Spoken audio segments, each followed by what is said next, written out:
Hello everyone, welcome back to M K info educare. इस video में हम लोग मध्यकालीन बिहार के इतिहास का झलक देखने वाले हैं। तो चलिए इस वीडियो को शुरू करते हैं। तो मध्यकालीन बिहार के इतिहास में जिन राजवंशों ने शासन किया था उसमें चर्चित है गुलाम वंश, खिलजी वंश, तुगलक वंश, नुहानी वंश, चेर वंश, मुगल वंश, शेरशाह सूरी वंश इत्यादि। ठीक है, तो सबसे पहले दिया हुआ है गुलाम वंश। गुलाम वंश की स्थापना कुतुबुद्दीन ऐबक ने किया था 1206 ईस्वी में, और यह मोहम्मद गौरी का गुलाम था। कुतुबुद्दीन ऐबक की राजधानी लाहौर थी। कुतुबुद्दीन ऐबक को लाल बख्श के नाम से भी जाना जाता है। तो इस तरह से क्वेश्चन पूछ दिया जाता है कि लाल बख्श के नाम से किसे जाना जाता है, तो कुतुबुद्दीन ऐबक को जाना जाता है ना। कुतुबुद्दीन ऐबक अपनी राजधानी कहाँ बसाई थी, तो लाहौर में बसाई थी, याद रखना है।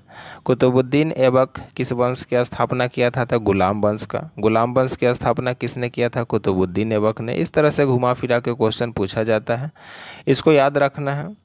गुलाम वंश किस ईस्वी में हुआ, तो 1206 ईस्वी में। तो इससे रिलेटेड इस तरह से क्वेश्चन बनाया जा सकता है, तो इसको याद रखना है। अब जो नेक्स्ट है वो है खिलजी वंश। ठीक है, तो खिलजी वंश की स्थापना जो है जलालुद्दीन फिरोज खिलजी था, याद रखना है। खिलजी वंश किसने स्थापित किया था, जलालुद्दीन फिरोज खिलजी ने।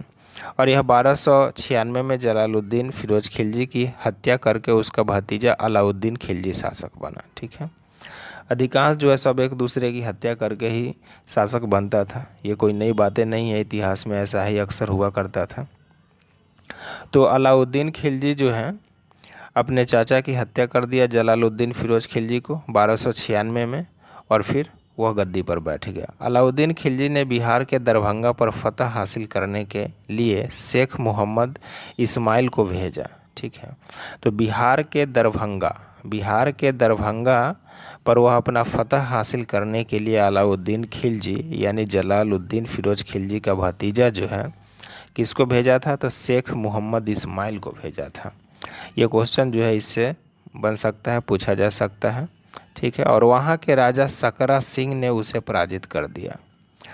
तो क्वेश्चन इस तरह से यहाँ पे बनेगा कि अलाउद्दीन खिलजी ने बिहार के दरभंगा को फतह करने के लिए किसे भेजा था, तो शेख मोहम्मद इस्माइल को भेजा था। और फिर उस समय दरभंगा के जो राजा था वो कौन था, तो सकरा सिंह थे, जो उसको पराजित करके भगा दिया। ठीक है, लेकिन कुछ समय बाद अलाउद्दीन खिलजी ने पुनः आक्रमण कर उन्हें अपना सहयोगी बना लिया। ठीक है, फिर से वो आक्रमण किया और सकरा सिंह को अपना सहयोगी बना लिया। तो इस तरह से ये कुछ खिलजी वंश के बारे में हुआ, याद रखना है। मेन टॉपिक हुआ कि खिलजी वंश के संस्थापक जो थे जलालुद्दीन फिरोज खिलजी था, 1296 में उसका जो भतीजा है उसको हत्या कर दिया अलाउद्दीन खिलजी ने, और फिर वो गद्दी पर बैठ गया। उसके बाद जो है अलाउद्दीन खिलजी बिहार के दरभंगा पर फतह हासिल करने के लिए शेख मोहम्मद इस्माइल को भेजा, और फिर जो है वहाँ का राजा सकरा सिंह जो है उसको पराजित कर दिया, और फिर बाद में पुनः आक्रमण करके अलाउद्दीन खिलजी उसको अपना सहयोगी बना लिया सकरा सिंह को। ठीक है, तो इतना मुख्य बातें हैं, इसको याद रखना है। नेक्स्ट है तुगलक वंश।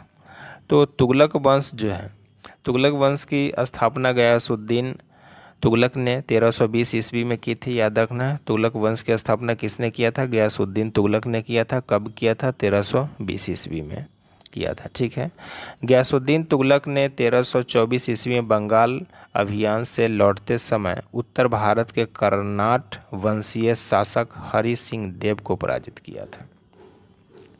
गयासुद्दीन तुगलक जो है जब 1324 में बंगाल अभियान से जब वह लौट रहा था, तो लौटते समय उत्तर बिहार के एक कर्नाट वंशीय शासक हरि सिंह थे, उनको वो पराजित कर दिया था। और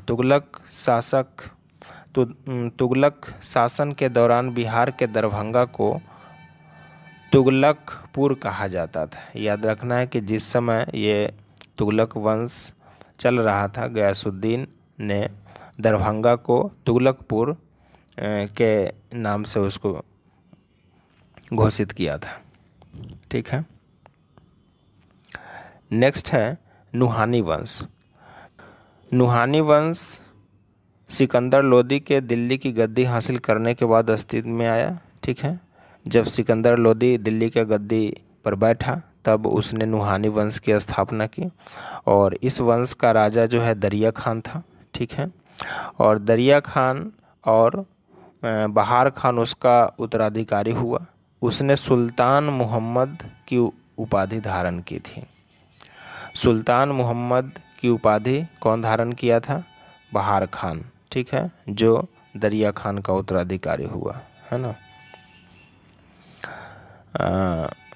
उसके बाद है कि शेरशाह सूरी। शेरशाह सूरी वंश के बारे में जान लेते हैं। तो शेरशाह सूरी का वास्तविक नाम फरीद खान था। ये भी क्वेश्चन कितना बार पूछा जा चुका है।